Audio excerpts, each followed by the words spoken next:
खरं तर सरसेनापती यसाजी कंक यांनी जिवंत हत्तीसोबत झुंज देण्याचा पराक्रम केला होता। खरं तर जगाच्या इतिहासामध्ये असं धाडस करण्याची हिंमत सुद्धा कधी कोणी केली नव्हती। ते धाडस सरसेनापती यसाजी कंक यांनी छत्रपती शिवाजी महाराजांच्या एका शब्दाखातर केले होती। खरं तर तो जो प्रसंग आहे तो ऐकल्यानंतर सुद्धा आपल्या प्रत्येकाच्या अंगावरती काटा उभा राहू शकतो, आपल्या प्रत्येकाचा ऊर अभिमानाने भरून येऊ शकतो। इतका जाज्वल्य पराक्रम सरसेनापती यसाजी कंक यांनी घडवला होता। 6 जून 1674 साली छत्रपती शिवाजी महाराजांचा राज्याभिषेक संपन्न झाला। राज्याभिषेकानंतर 2 वर्षांनी म्हणजे 1676 साली छत्रपती शिवाजी महाराजांनी दक्षिण दिग्विजय मोहीम काढली आणि याच मोहिमेमध्ये आदिलशहाला धडा शिकवण्यासाठी छत्रपती शिवाजी महाराजांनी कुतुबशहा सोबत मैत्री केली आणि कुतुबशहाच्या भेटीसाठी महाराज निघाले। महाराजांच्या सोबत प्रचंड मोठा फौजफाटा होता, म्हणजे घोडदळ होतं, पायदळ होतं, त्याचसोबत फौजा होत्या, तोफा होत्या, असा असंख्य सैन्य आणि लवाजमा घेऊन महाराज कुतुबशहाच्या भेटीसाठी गोवळकोंड्याकडे निघाले। ज्या वेळेला महाराज गोवळकोंड्यामध्ये पोहोचले ना, त्यावेळेला गोवळकोंड्यामधली रयत ज्यांनी छत्रपती शिवाजी महाराजांचा पराक्रम कित्येक वर्षापासून ऐकला होता, ती रयत सुद्धा महाराजांना पाहण्यासाठी घरातून बाहेर येत होती की छत्रपती शिवाजी महाराज कसे दिसतात, कसे चालतात, कसे बोलतात, हे सगळं काही पाहण्यासाठी गोवळकोंड्यातली रयत मोठ्या उत्सुकतेपोटी घरातून बाहेर येऊन महाराजांना पाहत होती। ज्या वेळेला महाराज गोवळकोंड्यामध्ये दाखल झाले त्यावेळेला कुतुबशहानं महाराजांचं मोठं जंगी स्वागत केलं होतं। महाराजांच्या सोबत असलेला प्रचंड मोठा फौजफाटा पाहून कुतुबशहाला विलक्षण आश्चर्य वाटलं होतं आणि छत्रपती शिवाजी महाराजांचं स्वागत केल्यानंतर महाराजांना महालात कुतुबशहा घेऊन गेला आणि कुतुबशहानं न राहून महाराजांना एक प्रश्न विचारला की राजाजी, आपकी फौज तो बहुत बड़ी है, लेकिन आपकी फौज में हमने हाथी नहीं देखा। साक्षात कुतुबशहा म्हणतोय, राजाजी तुमची फौज तर फारच उत्कृष्ट आहे, पण तुमच्या फौजेमध्ये मी एकही हत्ती पाहिला नाही।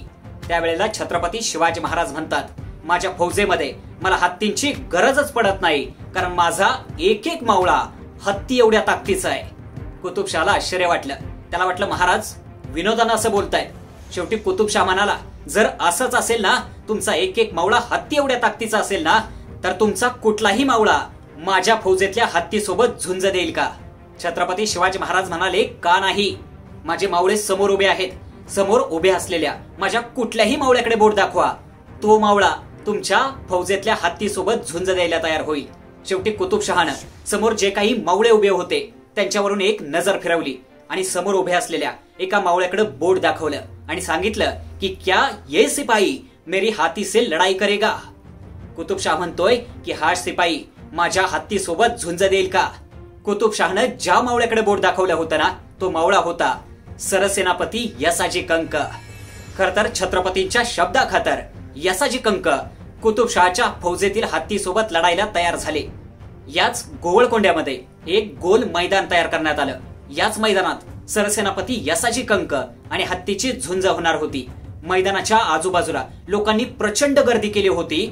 खरं तर हत्ती आणि माणसाची झुंज यापूर्वी कधीच कोणी पाहिली नव्हती, परंतु तसं धाडस पहिल्यांदा कोणीतरी करणार होतं आणि तो व्यक्ती कोणी साधा सुद्धा व्यक्ती नव्हता, छत्रपती शिवाजी महाराजांचा जिगरबाज मावळा म्हणजे सरसेनापती यसाजी कंक यांनी हत्ती सोबत झुंज देण्याची तयारी दाखवली होती। खरं तर झुंजीच्या दिवशी कुतुबशहा आणि छत्रपती शिवाजी महाराजांसाठी त्या मैदानाच्या बाजूलाच एक सिंहासन बसवण्यात आलं होतं। त्या ठिकाणी महाराज बसले होते, कुतुबशहा बसला होता, झुंज सुरू होणार होती। त्याच वेळेला सरसेनापती यसाजी कंक छत्रपती शिवाजी महाराजांच्या जवळ गेले, महाराजांना झुकून मुजरा केला आणि महाराजांच्या विनंतीवरून सरसेनापती यसाजी कंक मैदानात उतरले। यसाजी कंक यांनी आपल्या कमरेची तलवार उपसली आणि ते तलवार घेऊन मैदानाच्या मधोमध उभे राहिले। ज्या वेळेला कुतुबशहानं इशारा केला त्याच वेळेला 20-25 सैनिक एका महाकाय हत्तीला, साखळदंडाने जखडवलेल्या हत्तीला घेऊन त्या मैदानाच्या समोर आले। ज्या वेळेला कुतुबशहाच्या फौजेतला हत्ती त्या उघड्या मैदानामध्ये दाखल झाला त्याच वेळेला झुंजीची इशारत देण्यात आली आणि सरसेनापती यसाजी कंक आणि हत्तीची झुंज सुरू झाली। खरं तर चवताळलेला हत्ती यसाजी कंक यांना सोंडेमध्ये पकडून आपटण्याच्या विचारात होता, परंतु सरसेनापती यसाजी कंक प्रचंड चपळ होते, ते वेळोवेळी हत्तीला चकवा देत होते। खरं तर हत्ती विचार करत होता की सरसेनापती यसाजी कंक यांना सोंडेत पकडून खाली आदळून त्यांना त्याच ठिकाणी ठार करायचं। परंतु यसाचे कंक इतके चपळ होते की अर्धा तास झाला, 1 तास झाला, 1.5 तास झाला तरी सुद्धा हत्तीच्या सोंडेमध्ये यसाचे कंक सापडले नाहीत. खर तर हत्ती आता दमात आला होता, परंतु शेवटी चवताळलेल्या हत्तीनं यसाचे कंक यांना सोंडेमध्ये पकडलं. खर तर असं वाटत होतं लोकांना की आता यसाचे कंक यांचं काही खरं नाही, कारण हत्तीनं यसाचे कंक यांना सोंडेमध्ये पकडले. आता हा हत्ती यसाचे कंकांना ठार केल्याशिवाय सोडणार नाही. परंतु हार मानेल तो छत्रपतींचा मावळा कसला. यसाचे कंक यांनी प्रचंड ताकद लावून त्या हत्तीच्या सोंडेमधून स्वतःची सुटका करून घेतली आणि स्वतःच्या हातामधली तलवार उपसली. खर तर यसाचे कंकांची जवळपास 2 तास हत्तीसोबत झुंज चालू होती. यसाचे कंकांना प्रत्येक वेळी हत्तीनं पाठ दाखवली होती. मनात आलं असतं तर यसाचे कंक हत्तीच्या पाठीवर सुद्धा वार करू शकले असते, परंतु यसाचे कंक यांनी तसं कधीच केलं नाही. कारण यसाचे कंक यांना छत्रपती शिवाजी महाराजांच्या स्वराज्यातली शिकवणच अशी होती, एक वेळ मरण आलं तरी चालेल, परंतु कधीही कुणाच्या पाठीवर वार करायचा नाही, तर फक्त छातीवर वार करायचा.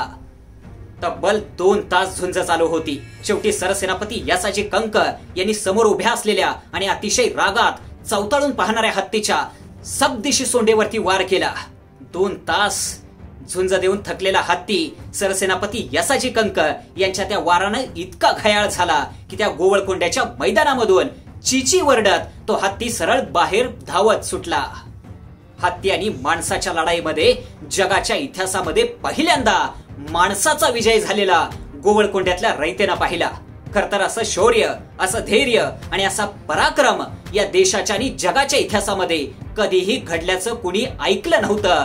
तो पराक्रम छत्रपती शिवाजी महाराजांचा जिगरबाज मावळा असणाऱ्या सरसेनापती यसाचे कंक यांनी गोवळकोंड्याच्या मातीमध्ये घडवून दाखवला. हत्ती आणि माणसाच्या लढाईमध्ये झालेला हा विजय फक्त माणसाचा नव्हता, तर तो विजय होता यसाजी कंक नावाच्या एका सामर्थ्याचा, यसाजींच्या रांगड्या हिमतीचा, त्यांच्या पराक्रमाचा आणि शौर्याचा.